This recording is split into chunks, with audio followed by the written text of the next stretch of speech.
right, you guys. Look, if you're not here, you're missing out. I'm getting this started. We got the networking going on. Tons of people out in the area. But look, we're getting started a little bit.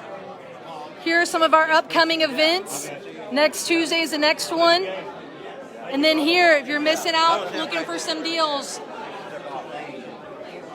But this is what you want to, what you're missing out on is all this networking if you can't make it. We'll be getting started in just a few.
What's your name?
This is frozen up. They're gonna drop the AC out, open up that wall panel, and bring in some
A lot of good networking up to the area.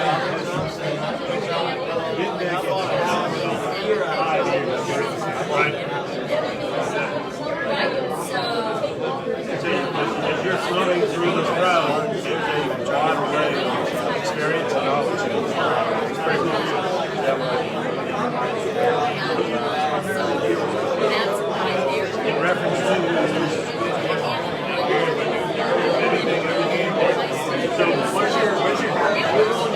traffic lanes here in the North Shore. St. Tammany, Tampa. Mostly Tangy to St. Tammany. And we love dealing with solid prices. That's the most when I look at my real estate, I own that home. There was a lady we met with. House is 5 years old. That's their we can have her. 5 years old, 5 bedrooms, 4 baths. She's about to get retired. House is way too big. Foreclosure. She forecloses March 6th. But she's still getting income coming in. She's paying for it. So we helped her get to another house. The house she's really like, and then she's like their sister and she can easily afford. And our deal was, hey, we're going to deal with every 4 different solutions. And we're going to give you, and it may not be working with us, and we're going to get you your best information to make your choice. And ultimately, she didn't work with us because we connected her with realtor. She sold. She actually got about $60,000 in equity out of it. She used that to help her move, buy some furniture, put some savings away for the new home that she's getting here in SLIDELL. And I love doing that because Alright, guys, if you don't mind finding your seat, please. we didn't get that it costs us money. If you don't mind finding your seat. I heard cats. You guys don't mind finding your seats. Find a seat. You guys gotta find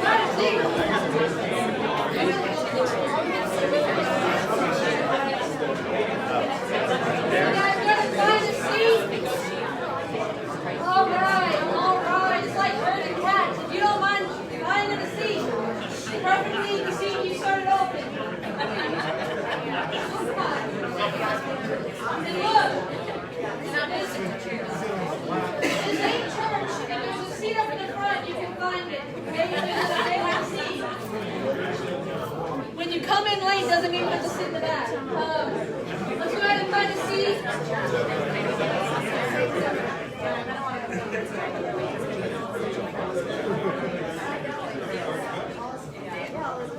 All right, let's go ahead and grab your seat. If you have an available seat next to you, if you don't mind either pushing it so people can kind of tell what's an available seat. Let's go ahead and find a seat.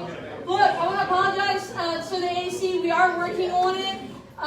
Apparently they found out we like fixer-uppers. But anyway, we're working on dropping the AC back there. We're just going to get some fans. Please forgive us for that. And maybe we'll work on getting some more ice water to maybe compensate. Maybe not.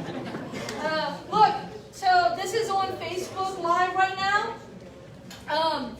This is a great tool. Look, our main meetings we do Facebook Live, so you can either watch it from the comfort of your home when you're not socially acceptable, or you can go back and watch it, because it saves it. So if you're not already following our Facebook and whatnot, do so, because the main events we do live stream them. Real quick, I was going to have Mr. Bob real quick share. Look, anytime you buy or sell, that is a tax event.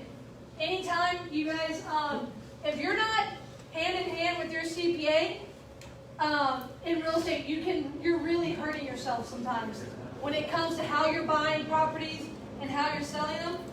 So real quick, guys, I'm going to come talk just about the strategy part with it. I know Quest is going to jump into that in a bit, but Bob, if you don't mind sharing that real quick. All right, thanks, Marley. Tax-free real estate investing is one of my favorite topics. I have a presentation that I give on that, talks about the 4 different ways to do that. One of those ways is a self-directed IRA. Sorry. So one of the things I want to talk about tonight is that there's 2 ways to invest with an IRA. There's 2 types of IRAs. There's the traditional, which is the pre-tax, which a lot of you guys are probably familiar with, and there's also the Roth. Now the Roth is an IRA that's tax-free when you pull the money out later on in retirement. Whereas with a traditional, when you pull the money out, you get taxed on it because you got a tax deduction when you put the money in. A lot of 401k plans are based on a traditional scenario where you're getting a deduction when you put money in a 401k, and then when you in retirement, you're So for real estate investing, the worst thing you want to do is put something in a traditional IRA, and then because when you retire and you have to pull the money out, what happens is you may have to sell the investment. So, but with a Roth, you never have to pull the money out, and your beneficiaries can have that. But the Roth is also tax-free completely. There's a 5-year waiting period before it becomes tax-free. So you want to, if you don't already have a Roth account, you want to look at setting one up. Wes will talk to you about that today and how to get one set up. And then you can, with the money that you put in your Roth account, that's your investment, you can actually pull that out later on without any penalties, because it's money you've already been taxed on, so you can pull that money out, but you leave in your investment money. A good use for your funds when you have it in a self-directed IRA is lending. So that's what they're going to talk about. What Taylor's going to talk about tonight is finding investors, people that have IRAs, so you can borrow money from them. But for you guys, you should also start setting up your own plan so that later on you can start lending that out to other investors that you meet in these groups and everything like that. So after she talks, later on this evening, I'll be happy to answer any questions you guys might have about investing in this. And I'll let Haley take over. Well, so I'm going to bring Haley up, but look, when it comes to doing any of this, y'all, you should be consulting professionals, because a lot of people try to TurboTax their way into doing these things, or fill in the blank with whatever the new, but the thing is how many guys are in the Southeast Louisiana real estate investor group? We got about 1,500 of y'all stinkers in that group. Look, I posted something the other day. It was, if you're excited about tax season, you're in the wrong bracket. If you don't know what that means, it means if you're excited about getting a return, you're not making money, right? I mean, some of the wealthiest people I talk to, when I talk to them about the holidays, what are they upset with? Tax. Write a check for tax. So, look, this should be investing is a team sport. You should be having a strong team. I talk with Bob regularly. He is at all these events. So, you should utilize the networking time. So, thank you, Bob. All right, Haley, if you don't mind, I'll bring you up. Look, I know we're kind of shuffling some things tonight. I brought in a few different people to share. But look, I ultimately just want to give you guys more tools in your tool belt. So without further ado, Haley, actually. Sure. No giveaways. Okay. All right, so this is Haley with What? Do I get to give this to whoever I want to? whenever you want, whenever it's throughout the end of the night. So I give away a free book at every event, and if you've been here more than once, you realize it's a labor of love for me to figure out how to give it away. Okay, yes. Well, the book is How to Win Friends and Influence People by Dale Carnegie. So, I'm going to keep this right here for now and we'll see how I feel. All right. So, hello everyone. My name is Haley Gant, and I'm an IRA specialist at Quest Trust Company. I'm not sure if we've been out to this meeting before, but first time out here, I'm super excited to be here. I actually flew out from Houston, Texas today, and yes, well, I'm an Aggie, so yeah. Even though we were in Austin for a while. But yeah, so I flew out from Houston today, and I basically go around and teach people kind of all over the country now how to use their old IRA or 401k funds to invest into real estate and other private assets instead of having all of your retirement money in the stock market. And you'll probably see throughout my presentation, I'm a nerd and I love IRAs. I get really excited as I talk about it. And that's not just because retirement accounts are cool, but I've actually grown up around real estate pretty much my entire life. When I was in kindergarten, my parents quit their corporate jobs, went to Vegas for the weekend, and on Monday, when they got back, they started investing into real estate. And that was in 1999. I was in kindergarten, and I'm an only child, so I had no choice but to grow up surrounded by everything. A few years later, they started a hard money lending company down in Houston. They've probably loaned out over $50 million worth of money. A lot of that has actually been Quest IRA money as well. So I know I may look young, but I actually know a lot about real estate. I've been with Quest for almost 4 years now, and I'm based out of Houston in our corporate office. That's where most of our staff is based out of, but we do have offices in Dallas and Austin, and we have clients all over the country. So we're here to be a good resource for you guys, even when we're not physically here in Louisiana with you. So that's me. We're going to talk about a little bit about everything to do with IRAs and basically good resources for you guys after you leave here tonight. I do want to let you know you are not going to learn everything that you need to know about IRAs from this hour alone. There's just no way that you can do that. But just know that we do have more resources for you. I'm going to kind of introduce some of these topics to you guys. But to kind of get a good gauge before we start, who here has heard of a self-directed IRA before? Who here knows what it is? Who here has borrowed money from a self-directed IRA? Very few of you guys. Who here has used a self-directed IRA to loan out money to other people? A few of you guys? Okay, awesome. Who here has a 401k that's not doing much? Oh, we got more hands go up. What do you know? Okay, perfect. So a little disclaimer before I get started. This presentation, just like every presentation that Quest gives, is strictly for educational purposes only. We don't give tax, legal, investment advice, blah, blah, blah, blah, blah. I'm not your CPA. That is what Bob is here for. Right? So, you know, we're here to be a good resource, but Quest is always neutral. We don't give tax, legal, investment advice. We're not licensed security advisors. So we're always here to be educational, but just know we cannot advise you on your deals. A little bit about Quest Trust Company. We're based out of Houston. We were founded in 2004, actually as an Entrust franchise. And then in 2011, we bought out and became Quest IRA. And then 2 years ago, we became Quest Trust Company. So if you guys are talking to a lot of real estate investors and you hear Quest IRA, that's still us, still the same great company. We didn't sell or anything. But basically, we had kind of become so large over the last couple of years that the Texas Banking Department wanted to be able to regulate us within the state of Texas as a Texas trust company. So we took about a year to get our trust charter, but you hear a lot of people still call us Quest IRA. Just know it's still us. And then this is actually our president and our CEO, Quincy Long and Nathan Long. I know a few of you guys might know Quincy, but I know you mentioned a lot about going to conferences.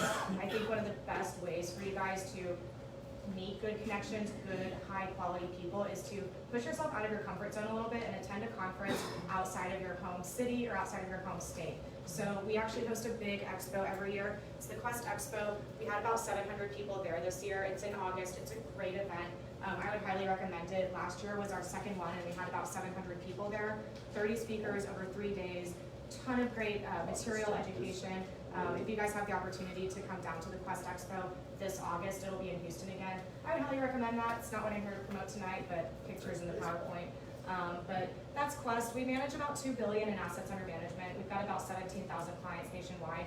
So we're not the largest self-directed IRA company out there, but we are large enough that we have the systems and platforms in place to make it a smooth and easy process for our clients as you guys are opening up an account, learning how it works, doing deals and kind of things like that, going in and out of the IRA.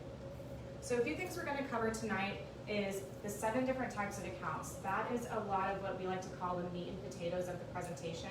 And I know you guys are probably thinking, we're here to learn how we can find private lenders.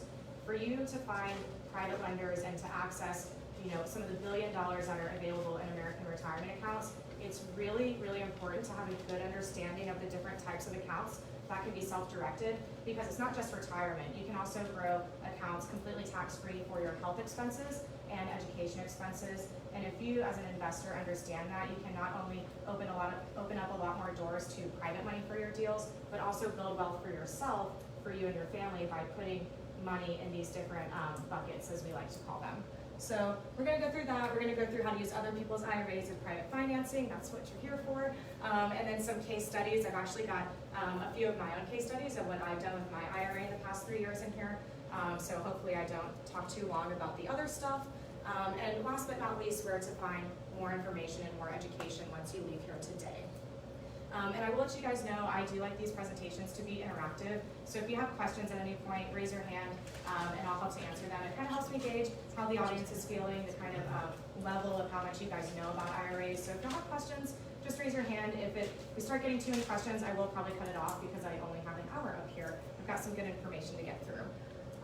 So to kind of get started, what is a self-directed IRA? A self-directed IRA is the same type of IRA IRA that you have at any other custodian. The IRAs that we hold at Quest legally are exactly the same as the IRA that you currently have now at like Fidelity, Charles Schwab, E-Trade, all of the other custodians that you can hold publicly traded assets within those accounts. The IRAs that they hold are exactly the same as the IRAs that we hold at Quest. The only difference, and the huge difference, is that at Quest we hold different types of assets. So I'm not a financial advisor. I'm not here to open up your account and sell you some stocks to have your IRA invested into that. We're a lot better than that. We help you invest your IRA into real estate and other privately held assets. So we kind of break it down into 3 different categories. You can buy rental properties in your IRA, fix and flips. This falls under real estate. You can invest into notes. About half of the transactions that we fund at Quest are some sort of promissory note. So private lending is really, really huge in our industry. It's a great way to open up a lot of doors to private capital. And then last but not least is private entity investments. So private entity investments is actually the second largest behind notes. Believe it or not, real estate is the smallest by a very small margin. But if you guys are ever looking to invest passively into apartment complexes, syndications, or if you're on the other end of that looking to raise money for syndications, private money from IRAs could also be a really great source of finding that capital. So again, there's no legal difference between the IRAs that we hold at Quest and an IRA that you have at another custodian. The biggest difference is just the types of assets that we hold. So there's a lot of benefits. I'll kind of breeze through this a little bit. I think you guys probably already know some of this, but the first one is diversification. We kind of already mentioned this. We hold a completely different class of assets at Quest than you hold at Fidelity, Charles Schwab, or all of those other custodians where you probably currently have your funds. So it helps you to be diversified, and you're actually investing into tangible assets. That is huge. If you have all of your IRA invested into the stock market and something happens tomorrow and the stock market crashes, what do you have? You literally have a piece of paper that is now no longer worth as much as it was yesterday. But with real estate will go up and down. You know, there's going to be market cycles. But say if something happens and you own a piece of real estate in your IRA, say that property catches on fire. What do you have? You have insurance, right? Because it's a tangible asset. Even if the, God forbid, worst case scenario happens with your investments or the tenant blows it up, that's an insurable asset. So at Quest, we believe that you're not truly diversified unless you hold some sort of tangible assets within your IRA. And this kind of goes right into the big benefit right here in the middle is tax savings. So your IRA was set up to benefit you in retirement. So your IRA gets special tax advantages that you don't get as an individual. If you think, how much money you have to pay back in taxes every year, we're real estate investors, we want to be in the higher tax brackets. So if you're making decent money every year, you are probably paying back 30 to 40% of your income back to Uncle Sam each year. When your IRA holds investments, your IRA does not pay that income tax every year. Your IRA, based on the type of account, will grow completely tax deferred or tax free. So all of the accounts that I'm going to talk about tonight, while it's growing from your investments, none of that money is going to be taxed. If you think of, I was an economics major, so I always like to talk about the opportunity cost. If you think about the opportunity cost of that 30 to 40% of your income that you're paying back to Uncle Sam each year, and if you can do just a few investments in your IRA that's not paying that income tax each year, do you think you have the potential to really substantially grow that account by the time you hit retirement? Definitely. And so that's basically what we teach you how to do, but the tax savings are huge, and just know the tax savings kind of go across the board no matter where your IRA is held. Remember, the IRAs that we hold at Quest are exactly the same as an IRA at a different custodian. We just hold different types of assets. So when you are investing into tangible assets with your IRA, and your IRA is probably growing much faster from those investments into real estate, multiply that with the tax savings, there's a big potential here to really grow these accounts. 7 different types of accounts that you can grow, all completely tax deferred or tax free, and you can grow them together at the same time. So there's huge opportunity there, and that's what I get really excited about. My parents have actually been Quest clients since 2004. So when I graduated college, I actually kind of got recruited to work for Quest. And I'll be honest, the very first thing I did on my first day when I got my credentials and my login, I was like, all right, Eddie, Debbie, what are we working with? What type of IRAs we have here? And I was Like, what are you going to inherit? oh, yeah, but yeah, that's a huge thing. Passing on wealth to the future generations completely tax-free is another big benefit of these IRAs. The Secure Act kind of hurt us a little bit with that, but we won't get too far into that right now. But I will be honest, I was honestly pretty shocked at you know, how much they have been able to build these IRAs from investing them over the past 15 years. They opened up their accounts in 2004, so if you guys think now, I know I see a lot of young people in the room, a lot of people, you still got 10, 15, 20 years until retirement. Start utilizing these principles and these strategies now, and you will be so happy you did 5 or 10 years later. We hear a lot of people say, well, I don't have enough in my IRA to do this investment. I don't have enough in my IRA to flip a property. And honestly, that mentality is really just kind of limiting yourself. Once you have a little bit amount in your IRA, learn about the different creative investment strategies, leverage the resources around you so you can take those small amounts and grow them. And once you grow it a little bit from the first few investments, it gets easier and easier to deploy that money in other places. That's actually exactly what I've done with my IRA over the last 3 years. And last but not least, investing in what you know best. We are not here at a stock investor association meetup or a CD investor association. We're at the real estate association meetup, RIA. So you might as well use that 401k that's sitting there, probably not doing much, or your IRA that's sitting there, probably not doing much, sitting on the sidelines or being, you know, kind of controlled by someone else right now. You might as well use that money to invest into the things that you're knowledgeable about to really, really maximize your tax savings on those investments. So this is what I like to call the meat and potatoes of the presentation. You guys, it probably just looks like tiny little boxes and lines back there, but I will send the PowerPoint to Courtney, so it'll be on the website. If y'all want it, you can also just send me an email and I'll send it out to you. But like I was saying, at Quest we hold 7 different types of accounts. You're going to hear a lot of people talk about traditional IRAs. You're going to hear a lot of real estate investors talk about the Roth IRA. But the reality of it is most Americans out there have their retirement money in some sort of tax-deferred account. And the reason behind that is because most of Americans' retirement money comes from some sort of 401k or employer-sponsored plan at some point in time. When you're making contributions into your 401k and your employer is matching you, your employer is definitely taking a tax deduction on that contribution. And that's basically what makes that account grow tax-deferred. So none of that money is going to be taxed while it's growing. But with the traditional IRA, once you hit retirement and you start taking distributions from that account, none of that money has been taxed yet, so you have to pay taxes on those distributions as you take it out later. The original idea behind that was because, you know, you're retired, you're in a lower tax bracket, but again, we are real estate investors. I know my goal is not to be in a lower tax bracket when I'm older, so that's not how a lot of us think. So that's where we like to talk about the Roth IRA. And, oh, the laser pointer does not work on the TV, so just ignore that. It worked on the wall. It did, right? But the Roth IRA is the exact opposite. When you make contributions to a Roth IRA, it is not tax deductible, but since your initial money that you put into the Roth has already been taxed, everything that grows in that account is also considered to have already been taxed. So whenever you go to take your distributions from the Roth IRA, as long as you wait until you're 59 and a half, you've had a Roth IRA for 5 tax years, you will never pay taxes on the growth in a Roth IRA. And especially as a young person or as a real estate investor, I always tell people if you see yourself substantially growing your IRA by the time you hit retirement, I would highly recommend at least do some of your investments in a Roth IRA. Now it might not make sense to dump everything into the Roth, because what we see a lot is a lot of times when someone rolls over a 401k or they have their traditional IRA and they think they have some good investments coming up, you can actually do what's called a Roth conversion and move funds from your traditional IRA into your Roth IRA. Now you're going to pay ordinary income taxes on whatever amount you move into the Roth, but it could allow you to pay a smaller amount in taxes up front, and then anything else that grows in that Roth IRA grows completely tax-free for the rest of your life. So I will kind of also preface that with, we do free consultations all day, every day. As I talk about these 7 types of accounts, if you guys have questions, if you want to know which ones are really the best for you, I'll have some opportunities to kind of like have you fill out some information at the end of this. But just know we do free consultations. It's always free to call us, talk to us. If you call me 3 times and I have to explain the difference between a traditional and Roth 3 times in a row, that's okay. That's my job. That's exactly what I'm here for. So, you know, we're going to scratch the surface tonight, but just know that we are here to kind of help answer those higher level questions for you.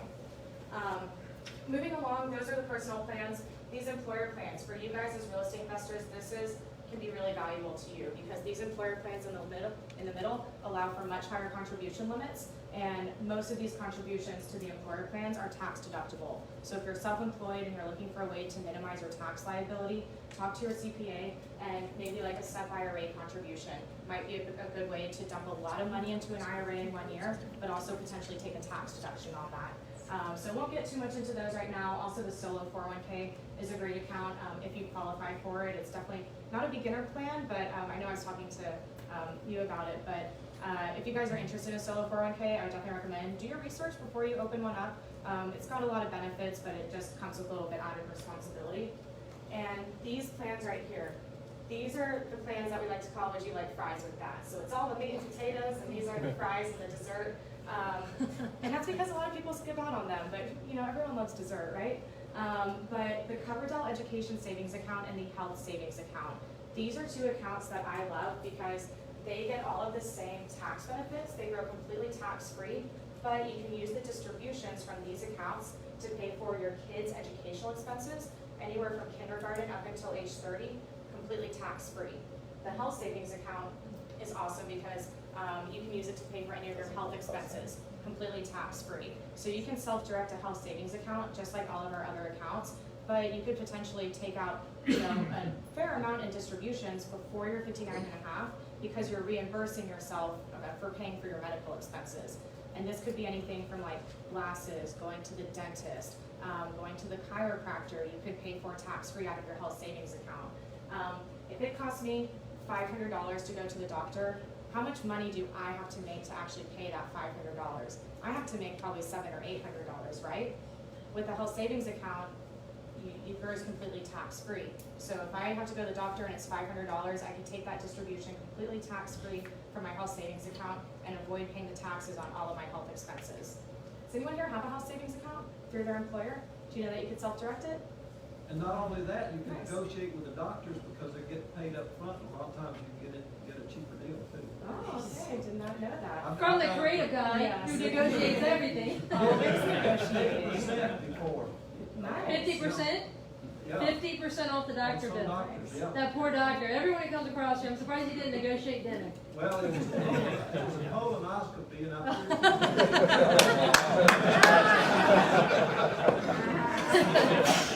That's what we call a Leonism.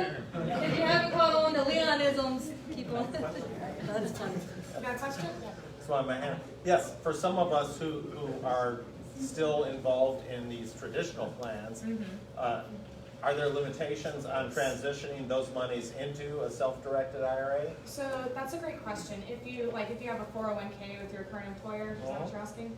Yeah, so if you have a 401k or employer-sponsored plan and you're still working there, there's a good chance that you're not eligible to move those funds until you leave that job.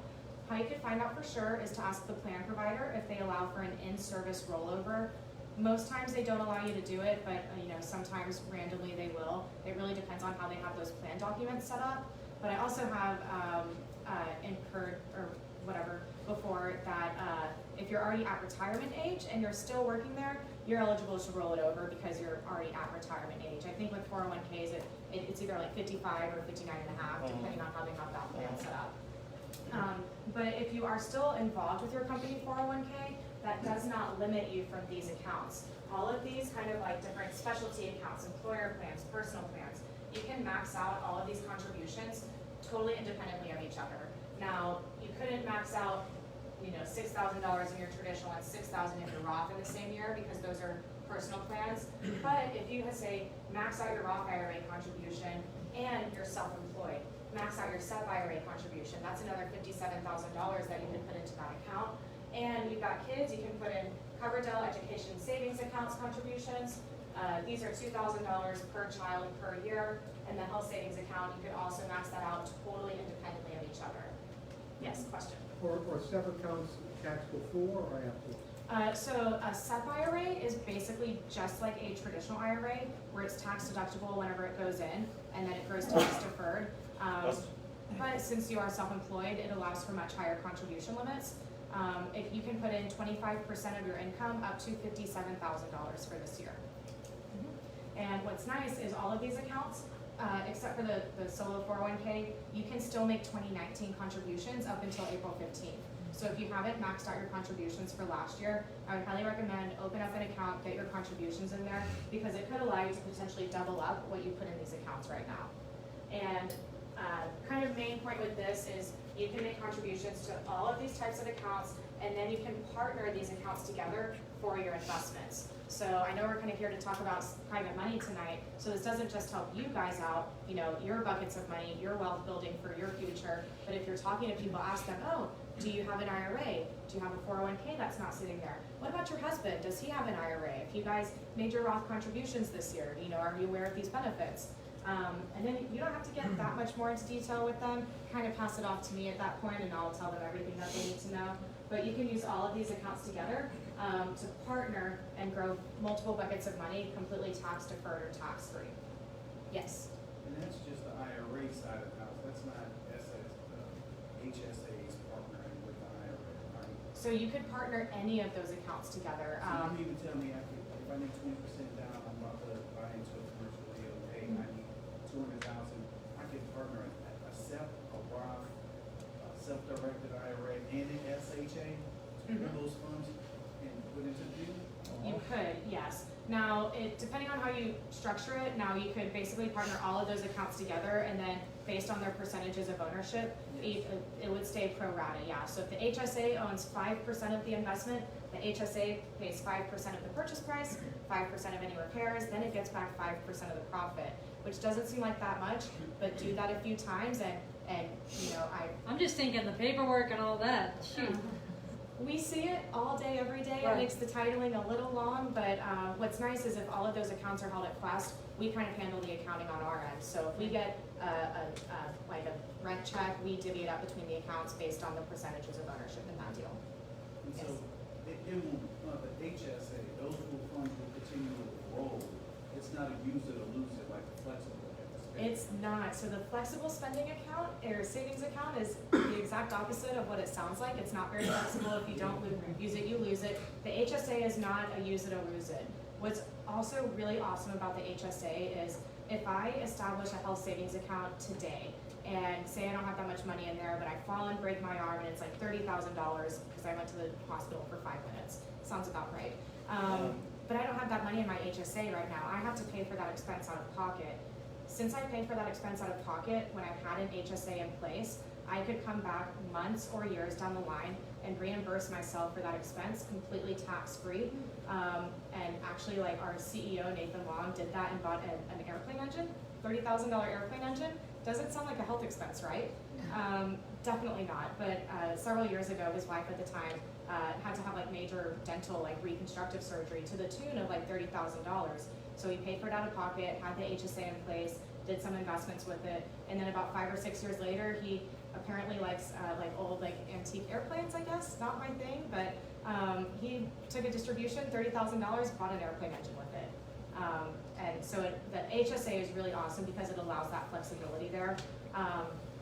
But now, I'm not going to get into those slides too much. One thing I do want to touch on with the HSA is you do have to have a high deductible health plan for your health insurance in order to make contributions.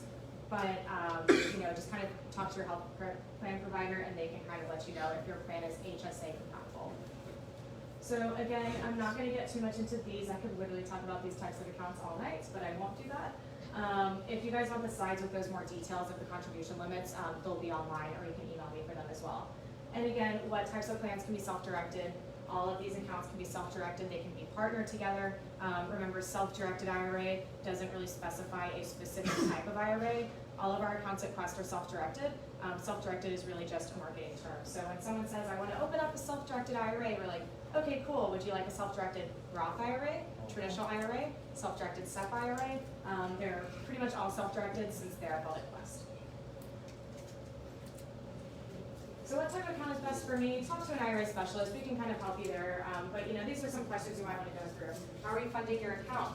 Is your money coming from a 401k? Those will roll over into a traditional IRA without any tax implications. But then once it's rolled over, you can always convert it to the Roth if you want to. So just kind of note that Just because you're moving your funds into Quest, into an IRA, doesn't necessarily mean you have to put them in the Roth, that you have to pay taxes on them. You could roll it over into a traditional IRA, slowly convert pieces at a time each year. Just kind of depends on what your personal preference would be. So yep, these are several ways people can fund their IRAs. As you guys are looking for private money and you're talking to people, just know, ask them, do you have a 401k? Are you still currently employed there? If someone is looking to loan you money from their IRA or their 401k and they say, I have a 401k, the first thing you always want to ask is, are you still employed there? Because if they're still employed there, there's probably a good chance they can't move it. But if it's from a previous employer, it's very, very rare that there's a big holdup rolling that money over. Typically, once someone is ready to roll over their 401k into an IRA, all they have to do is contact their current plan provider, initiate that rollover, and then Quest will receive the funds typically in about 1 to 2, maybe 3 weeks.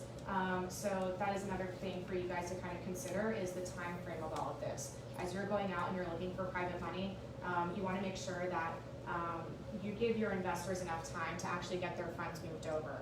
At Quest, our processes are very, very fast. Accounts can be opened in 24 to 48 hours. It is free to expedite those if you need it.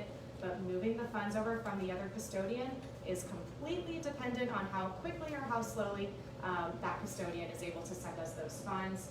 We see it anywhere from 3 to 5 days to 2 to 3, 4, maybe 5 weeks sometimes. It just kind of depends. Our transfers team actually has a really big report that has it has every custodian that we've ever moved funds in from. So if you guys have questions about the time frames, the requirements, just give us a call and we can kind of walk you through it looking at our database there. So, you know, if someone has an IRA at Fidelity or Charles Schwab, those funds are free to move back and forth at any time. That would just be an IRA to IRA transfer. Same time frame there, 3 to 5 business days to 2 to 3 weeks. You want to make sure you give your investors enough time to get that money moved over. But if funds are in an IRA, say at Fidelity, before those funds move over to Quest, those investments need to be liquidated. Only cash transfers back and forth between custodians that hold publicly traded assets and Quest, we hold private assets. So we hold totally different types of assets, but you can transfer the cash back and forth between your 2 IRAs at any time. As long as it's staying in the same type of IRA, it's coming from a Roth IRA at Fidelity to a Roth IRA at Quest, you can transfer that cash back and forth as many times as you want. Transfers are not even reported to the IRS. So, you know, kind of fun facts there. Now, rollovers are reported. Those sometimes have a little bit more restrictions there. But, you know, also for you guys, make contributions. If you don't have a Roth IRA, you need a Roth IRA. You're paying too much taxes on your investments if you're not doing at least some of them in some of these tax advantaged accounts. But ask an IRA specialist. There's about 15 other IRA specialists on our staff. They're not all as great as I am. No, but we're all very highly educated. A lot of our staff are CISPs, which is a Certified IRA Services Professional. To get that designation, you have to have worked at an IRA company for 2 years, then take a really hard test by the American Banking Association. And I think we've probably got about 50 to 60 CISPs total on our staff now. So it's pretty exciting stuff there. Again, we are nerds. We love IRAs, so we're here to answer all those questions for you. Restrictions, I won't really get too much into this. Don't want to bore you guys with this. If you guys, you know, if you're familiar with self-directed IRAs, you probably already know some of this. But you're going out and you're looking for private money for your deals, and you're looking to raise money from other people's IRAs, be aware there are certain people that cannot use their IRAs to loan you money. This is what we call the disqualified people. It's a very, very short list of people, but you know, we like to travel a lot, we go on airplanes a lot, so let me get to the chart first. Since you guys can totally read this, just memorize this. We have an interpretive dance that goes along with it. It's like when you're on the airplane and the lady's telling you to buckle your seatbelt, you're ignoring all of this because your headphones are on type of thing. So, but just be aware that the people that cannot do deals with your IRA are yourself and your spouse. Lineal ascendants, parents, grandparents, lineal descendants, kids, grandkids, their spouses. And any companies that these people own, control, manage, or highly compensated by, unfortunately, are just as disqualified as that individual is. So just know as you're going out looking for private money, your mom cannot use her IRA to loan you money, unfortunately. But you know, say you turn to your left, turn to your right, there's about 60 other real estate investors in this room. It's all about kind of creating a network with each other. You know, you would want to be wary if I use my IRA to loan you money, use your IRA to loan me money directly back and forth. That could, you know, be a little bit of a gray area in the eyes of the IRS. But say I have my IRA, I loan you money for your deal. You have an IRA, you loan her money for her deal. You loan you money for your deal, and you kind of create what we like to call a financial friends network, as Walter likes to call it. But just by doing that, expanding your network, having, you know, like-minded people that you're aligning yourself with that have similar goals that you can kind of rely on in these situations, could potentially open up a lot of doors to private money for you. And not only that, but say you have you know, someone that you're working with. They're not a real estate investor, but they've got money in an IRA, their husband's got money in an IRA, and they are frustrated. Their IRAs have not grown in the past 3 years. And honestly, guys, I see this every single week. People come in and they're like, you know, my financial advisor made more money off of my IRA last year than what my IRA grew by. And that's the case for a lot of people out there, especially once someone's IRA is, you know, up into the couple $100,000. Those advisor fees go to like 1 to 5%. A lot of people, their IRA invested into CDs that are making 0.5% a year. They're not even growing as much as their financial advisor is making off of that. It's kind of messed up, right?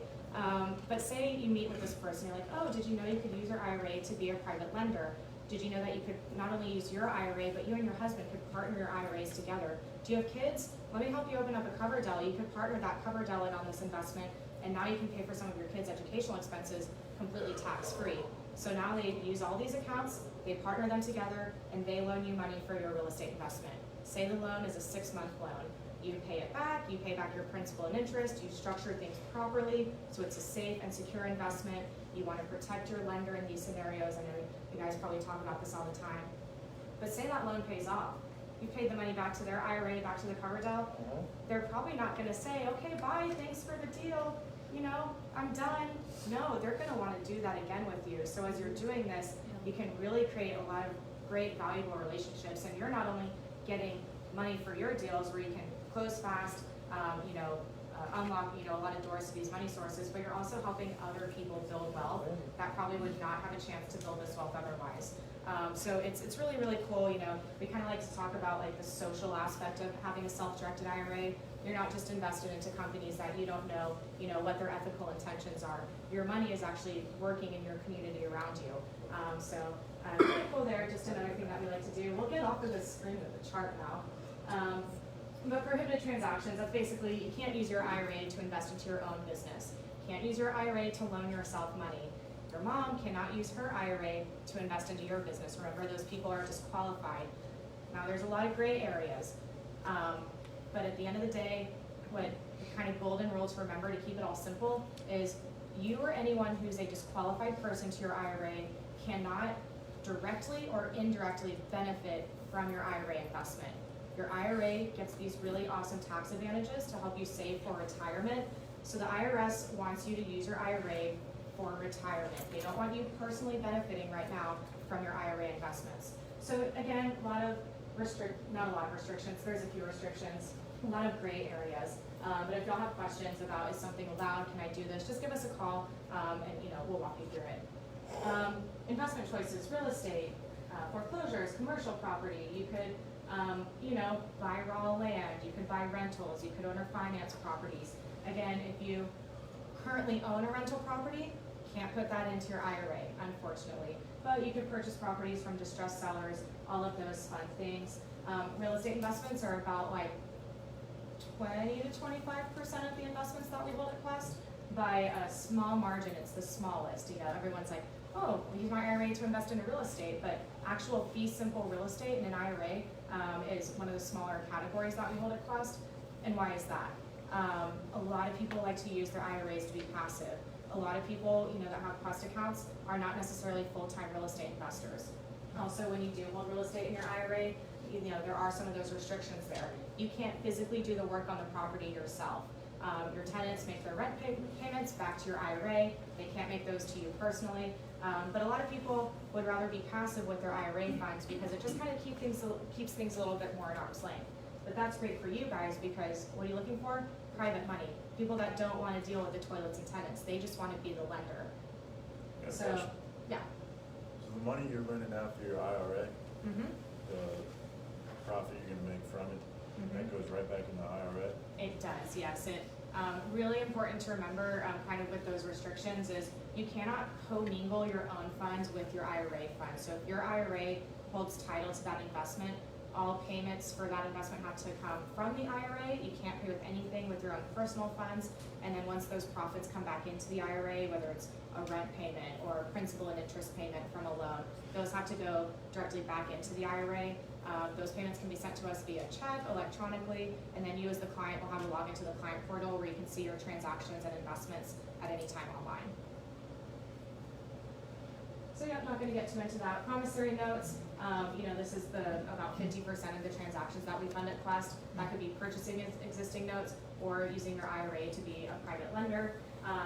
Now, when you're dealing with people that are looking to use their IRA to be a private lender, when you go up and you talk to them, you're like, hey, you're interested in investing with me. Let's do a little courting process. Let me take you to lunch. Let's build a relationship. And then you start to throw in there, you could use your IRA to do this. There's a good chance that they have probably never heard of this concept before. So you, as the person that's looking for private money, you want to come across the table as credible. Some of the things that we say, we actually have a specific class over private money lending. I don't teach this presentation because it's taught much better by our Vice President, Nate Hare, or our President, Nathan Long. But we have those videos on our website. I can send you a link actually, and you can directly post it there. But they go really, really in depth in that class, do's and don'ts of private money lending. But some of the things we like to talk about in that class is if you're out there looking for private money, bring a deal book with you. You want to court that person just like you normally would if they were using non-IRA funds to invest with you. And if they're new to it, people are going to be hesitant. People are really, really scared of getting ripped off, especially as real estate is doing pretty well right now, all things considered. A lot of times people might be a little wary about it, especially if they've never done it before, they're new, they've never invested themselves. So you as the investor, it's really important to take care of your private lenders. You want to show them how their money is protected.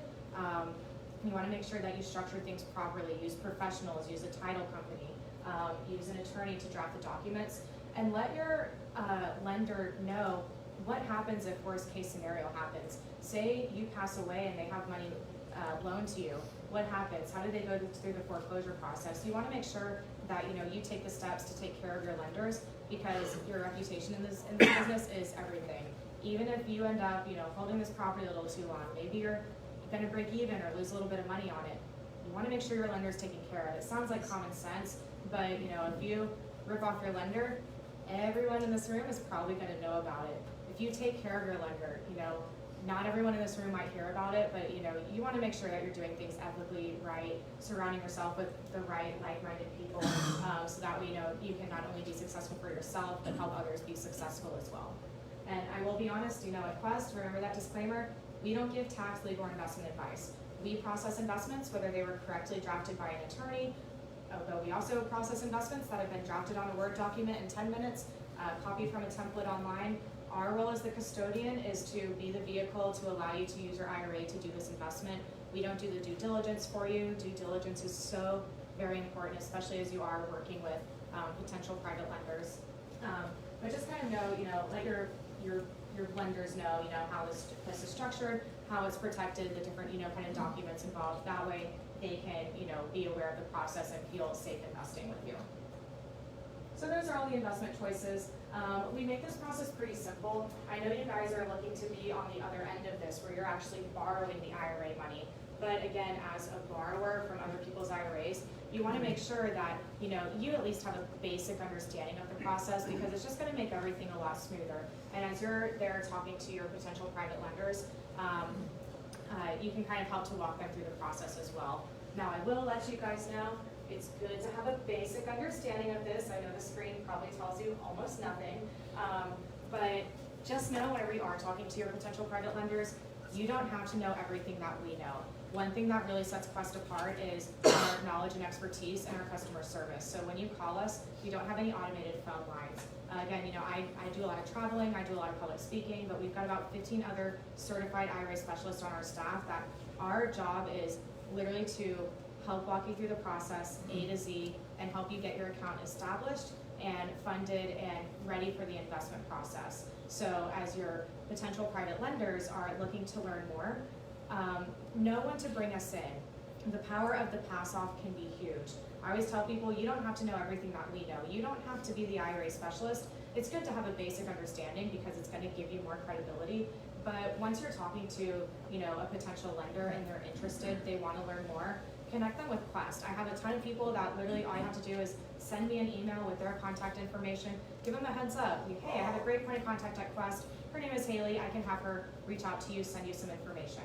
And what we do at that point is reach out, call the person, introduce ourselves, and basically help answer any questions that they might have, help them walk them through the process of, you know, the types of accounts they could self-direct. Is it taxable? How does the money move? You know, we'll walk them through all of that process. If they start asking you all those questions, you don't have to answer all of those, just pass it off to us. And what's nice is Quest is always neutral. I'm never here to push someone's investment, no matter how much I like you. I'm not here to, you know, endorse anyone or push your investment. But potential private lenders, people that have never self-directed an IRA before, find so much comfort in that they have a good resource on our end that's neutral. You know, we're a third party, and we're basically here to be a good resource, walk them through the process, make it easy. When someone is using their IRA to do investments, they do work more directly with our transactions team, but you guys can always come back to myself or whoever your point of contact is as your IRA specialist. If, say, a figurative fire needs to be put out, or you know, you're not sure where you should go next, you can always come back to your IRA specialist. One thing that really sets us apart as a custodian is actually the relationship that we build with our clients. Quest was actually started by real estate investors. Quincy actually was kind of an accident how he started the Entrust franchise. He was on the phone with a guy, and he was like, I think Quincy probably just wasn't paying too much attention, was like, yeah, I'll do that, that sounds great, and didn't realize what he was really agreeing to. And you know, the next week the Entrust paperwork showed up on his front door. But before that, Nathan and Quincy had a title company. They're real estate investors, they're lenders. I come from a family of real estate investors. So we're not here thinking like a bank, we're here thinking like real estate investors. So that makes the process really easy on you guys and your potential, or all of your private lenders, because you know, we're kind of on your side. We're here to, you know, help make it an easy process for all of you guys, because if you're not successful in your deals, we're not successful as a company. We make our fees off of funding your investments, so we want everyone to be happy. We want you guys to do deals, and we want your lenders to be educated, so it makes it an easier process for you guys. But remember, you can't personally benefit from your IRA investments. Sorry, Mom, can't loan me money. How do you truly maximize your IRA investments? This is going to kind of recap. Learn which types of accounts you can contribute to, and how to use multiple IRAs together on investments. If you have lenders with their IRAs that are looking to loan you money, you want them to have a consultation with me, because I am going to let them know about all the different types of accounts they can self-direct, which ones might be best for them. And if they say have their traditional IRA and you're like, oh cool, set up an account at Quest, you can loan me that money, you might only get a small portion of their retirement account. If they have a consultation with us and they find out, oh, I also have a Roth IRA, I also have a health savings account, I could use my husband's old 401k as well. You could potentially open up a lot of doors there just by really being truly educated about the various types of accounts and how to use them together. Learn about your different investment options as well as IRS rules and restrictions. Now, you guys are looking for private lenders, so we're talking a lot about notes, but we hold so many different types of assets at Quest. Every person in this room is probably going to have a different specific specialty. You might like multifamily, you might like owner finance, you might like subject twos. Invest into what you're interested in. Figure out what you're interested in, what you can invest in with your IRA. Figure out the things that you can't do, because once you have this small list of the things that you can't do, it opens up a lot of doors to creative deal structuring, partnering. You've got a lot of other options once you really know how to utilize them.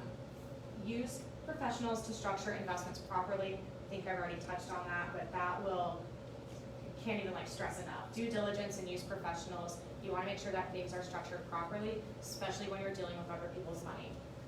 Utilize creative investment strategies, including partnering and strategies to grow small accounts. We teach classes specifically over how to invest with 10K or less, where we go over different creative investment strategies of how to grow a small IRA.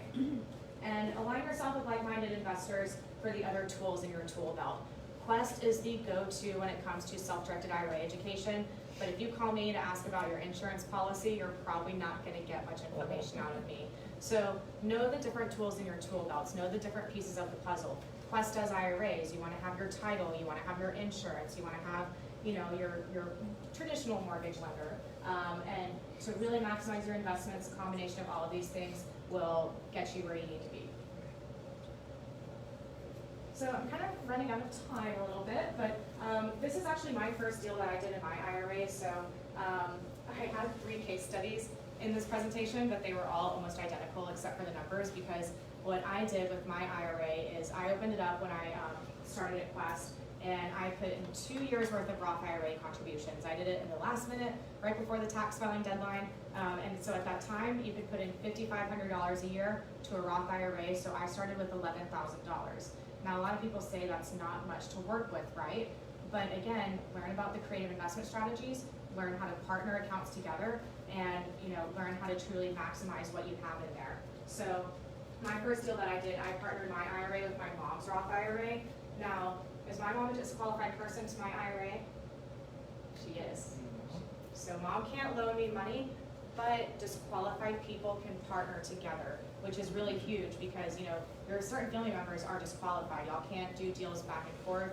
Say if my mom's IRA is on one side of the fence and I'm on the other side of the fence, she's loaning me money, that's prohibited. You can't do that. But if we're on the same side of the fence, as I like to call it, you just divide up the percentages of ownership. Everything stays consistent throughout the life of the investment, and you can grow multiple IRAs together at the same time. So my IRA owned 8% of this property. We purchased it for $100,000. It was out in Montgomery, Texas. And this is actually the way that your IRA investments will be titled. I know you guys probably can't read this. But remember, it's not you doing the investment, it's your IRA. So if someone's using their IRA to be a private lender to you, or if you're using your IRA to purchase a property, the way that will always be titled is Quest Trust Company, FBO, which stands for the benefit of, your name and your IRA account number. That purchase contract or that promissory note comes to Quest, showing the IRA as the lender or as the buyer. And then Quest actually funds that investment. So once we receive those investment documents from you guys, the client signs off, Quest makes sure that the client has signed, that the account number is correct, and then we'll send the funds out to the title company or to the borrower, wherever the funds need to go. We process that investment. Again, we're the vehicle that allows you to use your IRA. You do all the structuring, so you still go out, find that seller, get it under contract. The only difference is the name of the buyer is Quest instead of you or your LLC name, and then that contract comes to us, and then we fund it with the IRA. Does that make sense? All right, cool. So remember, purchase price, $100,000. My IRA owned 8%. Woo! So yeah, we send it all in. That's basically what I just explained. We sold that property just 5 or 6 months later for $195,000. Rehab was about $35,000. And so total proceeds to my IRA, because I got 8% of the profits. You go back one slide real quick? Yes, I can. Okay, thanks. Yeah, no problem. So remember, my IRA owned 8% of the investment, so my IRA gets 8% of the profits. So I started with $11,000. Just a few months later, I had $15,000 just from owning 8% of a fix and flip. And I'll be honest, my parents have flipped a lot of properties in their careers. They did most of everything for this. I just signed the paperwork. I leveraged the resources around me. Figure out what resources you have around you, and then leverage those so you can grow your IRA tax-free as well. So the total tax-free gain over 6 months was just over $56,000. Did you guys do that deal? Yeah. Nice. So I actually did that 2 more times, and from 2.5 years, my IRA owned 8% of the first property, 10% of the second property, and I think 8% of the third property. My IRA went from $11,000 to $27,000 in 2.5 years. So if you think about it, it's kind of hard to deploy $11,000, right? You might be a little limited there, but be creative in the first few deals. Leverage those resources around you, leverage your knowledge. And now that I have $27,000, it's much more easier to partner that up with other accounts and deploy it And you can do that with your private lenders as well. If someone's looking to loan you money and they don't have a lot in there, work with them, be creative, because if you pay that principal and interest back, and now they've got more money in there, you now have more money to borrow. Yes? I hear you say you can have a property in your own name or your LLC. Correct, yeah, so whenever you own a property in your IRA, it's titled Quest Trust Company, FBO, your name and your account number. So it's not you or your business owning the property, it's your IRA. So kind of think of your IRA as its own like entity.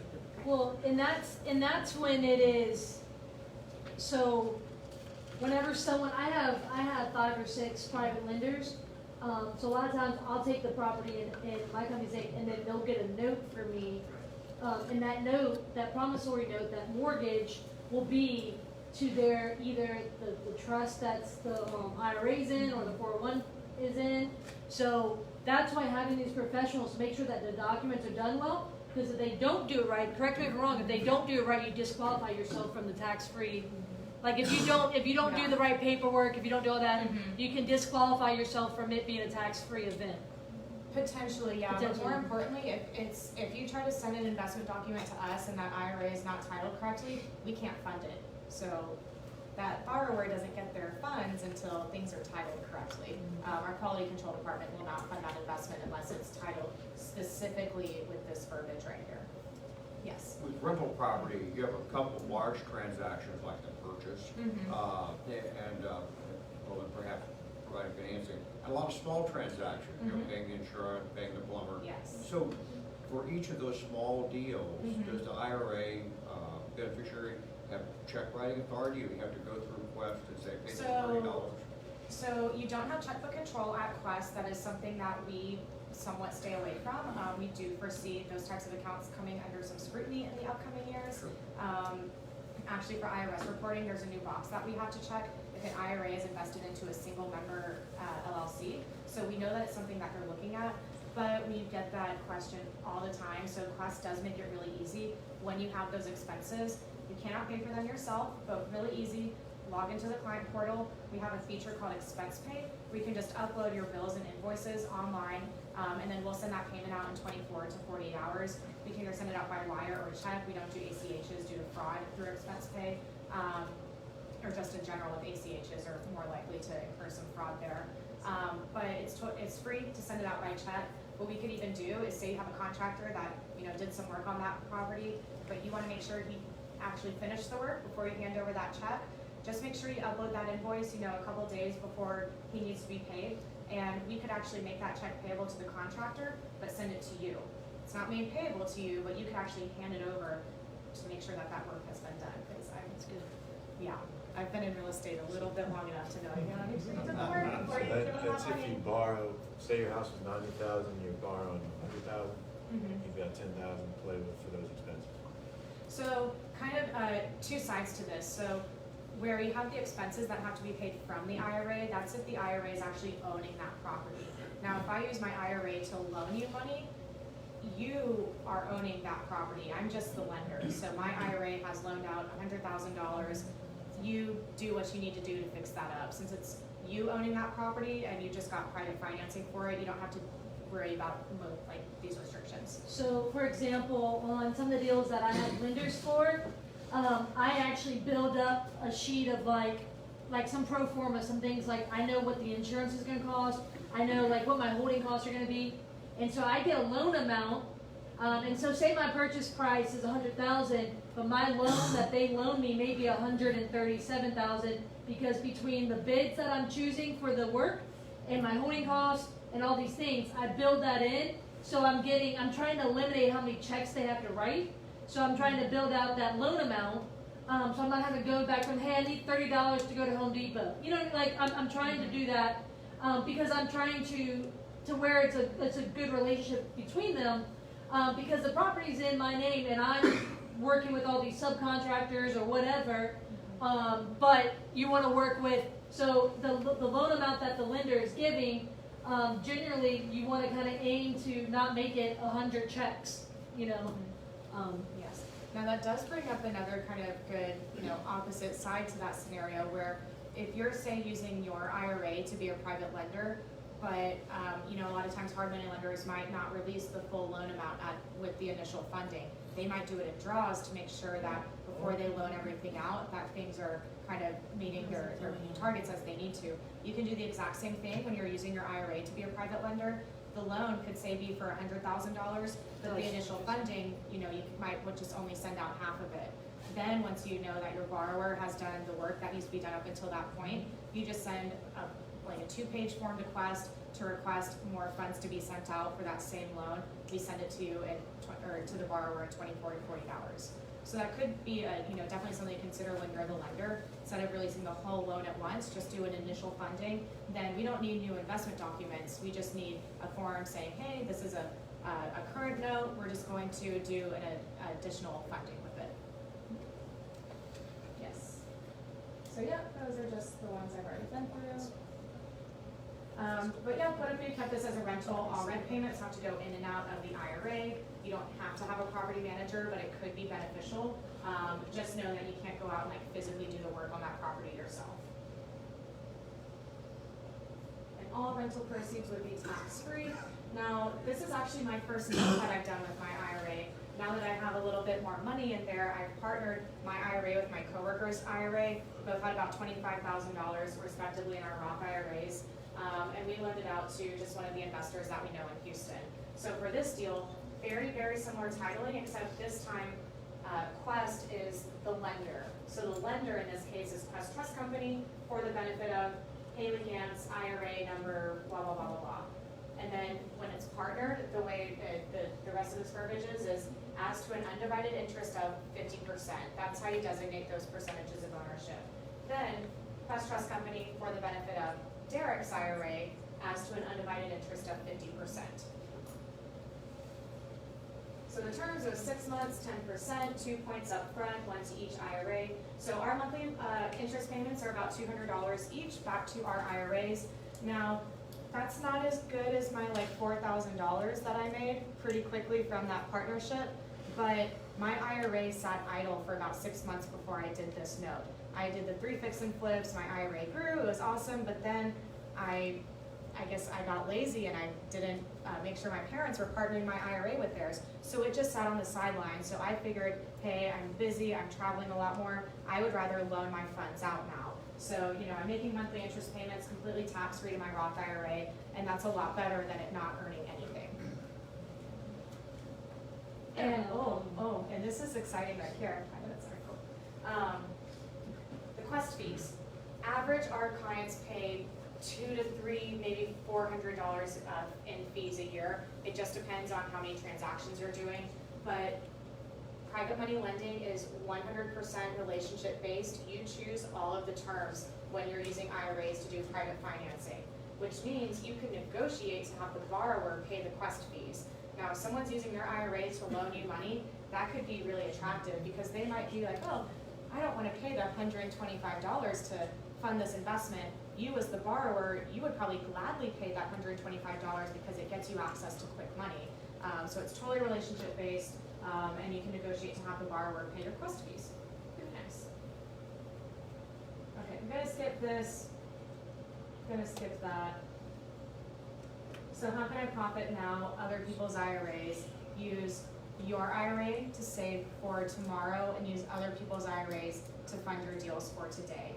Now, I feel like personally, I just think it's really, really vital to have a good relationship with, you know, it doesn't have to be myself, it can be any one of our IRA specialists, but as you guys are going out and actively looking for private money, I would definitely recommend set up a consultation with us. We can walk you through the process a little bit more in detail, and then as you have potential private lenders that are interested in investing with you, once you have a relationship with Quest, it just makes the pass off just even easier from there. You go out, you court them just like you normally would, and then once they're ready to do that investment or ready to learn more, connect them with Quest. We'll kind of take it to the end line from there and help you get some more private money for your deals. Because most of America's wealth is held in some sort of retirement account. They just don't know that they have access to these funds without being majorly taxed and penalized on it. So if you kind of let them know about these options that they have, it really open up a lot of doors to private money. At every gathering, there are millions of dollars available for investments. Everyone look to your left, look to your right. Someone's in here's got a big IRA. Just got to figure out who it is. It's not for Quest to determine. If you call me and you're like, hey Haley, I know you've got a bunch of money just sitting there at Quest. Can I borrow some? I can't directly put you together with someone, but that's exactly why we come to real estate events. Build your network with people, talk to people, and open up an IRA. If you guys, I know I'm out of time, but everyone has a folder on your chair, right? If you want to open up an account, I know that if I go back to Texas without any of these filled out, my bosses won't be too happy with me. So if you guys are interested in getting started, I actually got permission from Nate, our vice president, right before I came up here. I texted him and he allowed me to waive all account opening fees tonight. So it's normally $100 for each account to get one established. The packet in the folder on this right side, left side, is all you need to open up an account. If you guys want to fill one of these out tonight, I won't actually open up the account until I get back to Houston and call you for a consultation. I want to make sure that you guys know how to use these accounts, but I also want to make sure that you take advantage of all the potential tax-free growth that you have. So I got permission to waive account opening fees, so that's pretty cool. I don't really get that often, and it's only for tonight. So if you call me on Monday and you're like, hey, can you waive my account opening fee? Unfortunately, I won't be able to. The good news is if you don't do it tonight, it's only $100 to open up unlimited accounts for you and your immediate family. That's a promotion we have going on for February because we want to share the love. Don't just open up an IRA for yourself, your family needs it as well. It's not just your wealth, it's your family's wealth. So yeah, if y'all are interested, I'll be around. You want to find out a way to give out the book so I don't have to do it? Yeah, hey, first person to open up an account gets a book. I sometimes do something where I'm like, the first person to raise their hand, right? Like, maybe a question or something like that. Yeah. Okay. All right, let me see. All right, can I have everyone stand up? Oh, good. Exercise. If you have been to this meeting before, sit down. If this is your first real estate event, stay standing up. So if you've been to other real estate events, sit down.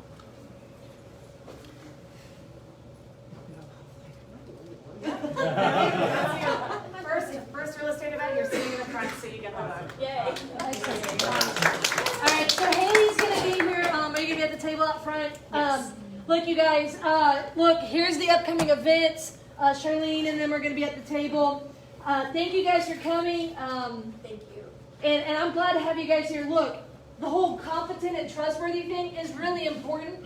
That book, How to Win Friends and Influence People, is important. Most of my private lenders came from either networking at events like this or like the people in my life that I know. Like my parents' neighbors who started hearing what I was doing. Always be talking about what you're doing, right? The 3-foot rule is anytime you're around people, you want to be like, hey, this is what I do. How can I help you? How can you help me? Type thing. And so thank you, Haley, so much for coming out. Thank you guys for coming out. See you guys next Tuesday, next month. Have a good night.